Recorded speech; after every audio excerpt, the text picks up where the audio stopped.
Gran entusiasmo. Alguno incluso se ha atrevido a hacer de periodista.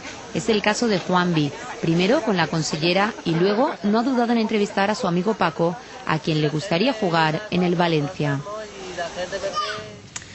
El solista Alborosi, la major estrella del reggae italià, i l'algerià Khaled, el rei de la fusió en la música tradicional algeriana, destaquen avui al Rototom Sans Splash, el festival mundial de reggae que per primera vegada arriba a Espanya i que acull fins este dissabte Benicàssim. Un esdeveniment musical que compta amb el reconeixement de la UNESCO pel foment d'ideals de pau, ecologia i desenvolupament de l'art. Hoy es el primer Rototom en España.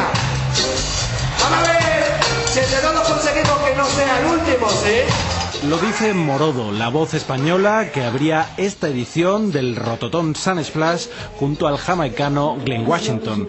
Son solo 2 de los 250 artistas que hasta el sábado harán moverse a ritmo de reggae a los miles de asistentes de más de un centenar de países que congrega este festival itinerante. Tiene 17 ediciones a sus espaldas y nació en Italia a principios de los 90.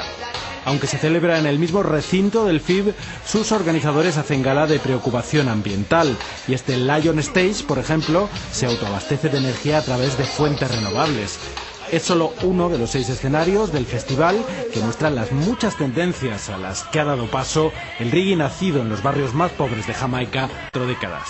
Exposiciones y debates, incluyendo algunos sobre el futuro de las drogas, se encuentran entre las 40 actividades extramusicales de este festival, capaz de agotar al Rastafari más incombustible.